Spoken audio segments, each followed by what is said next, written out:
எல்லாருக்கும் வணக்கம். நான் Hema Subramanian. Welcome to home cooking Tamil. இன்னைக்கு நம்ம செய்ய போற ஸ்டார்டர் ரெசிபி மஷ்ரூம் பிடிக்கிற எல்லாருக்குமே ரொம்ப பிடிக்கும். நம்ம இன்னைக்கு அருமையான பூண்டு மிளகு காளான் தான் பண்ண போறோம். இது சட்டுன்னு சீக்கிரமா பண்ணிடலாம். வாங்க எப்படி செய்யறதுன்னு பார்க்கலாம்.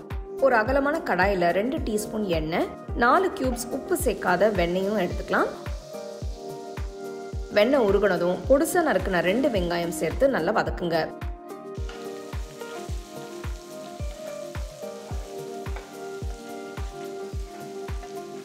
வெங்காயம் பாதி வதங்கினதும் பொடுசா நறுக்கின 10 பல்லு பூண்டு சேர்த்துக்கலாம்.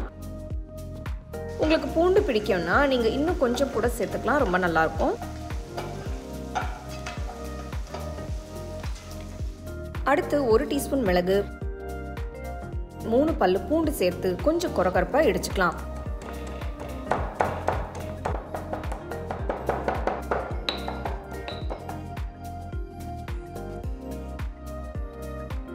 ஃப்ரெஷ்ஷாக இடித்த மிளகு பூண்டு மசாலாவை வெங்காயத்தோட கலந்து விடுங்க.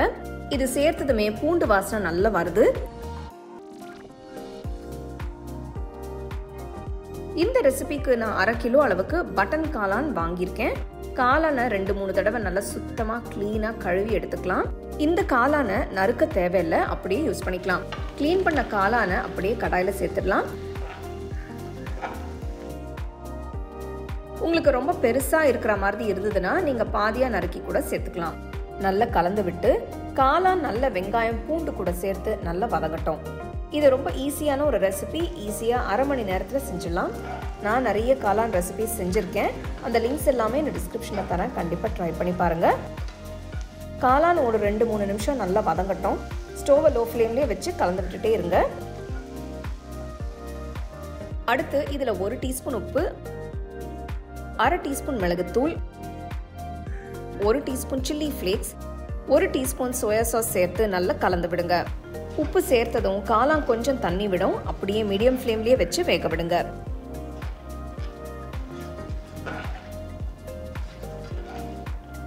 இப்போ இந்த டிஷ்ஷை இன்னும் டேஸ்டியா கலர்ஃபுல்லா செய்ய இது கூட கொஞ்சம் வெங்காயம், பச்சை குடமிளகாய், சிவப்பு குடமிளகாய் வெஜ்ஜஸா நறுக்கி சேர்த்துக்கலாம்.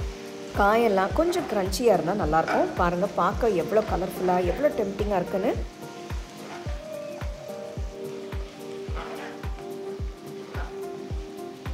இப்போ ஒரு கையளவு ஃப்ரெஷ்ஷாக நறுக்கின கொத்தமல்லி இலை தூவி கலந்து விடுங்க.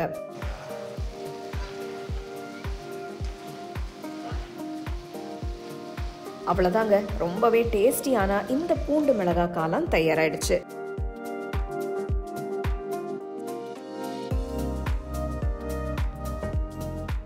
இது ஒரு அருமையான ஸ்டார்டர் ரெசிபி. ஃப்ரெஷ்ஷான மஷ்ரூம்ஸை வாங்கி யூஸ் பண்ணிங்கன்னா இது ரொம்ப ருசியாகவும் மணமாகவும் ரொம்ப நல்லாயிருக்கும். கண்டிப்பாக ட்ரை பண்ணி பாருங்கள். அப்படியே உங்கள் ஃபேமிலி ஃப்ரெண்ட்ஸோட ஷேர் பண்ணிக்கோங்க.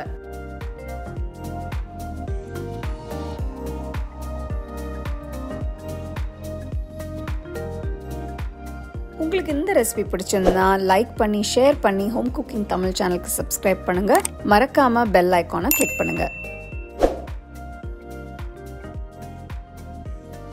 You can now buy the second edition of our home cooking book at shop.homecookingshow.in.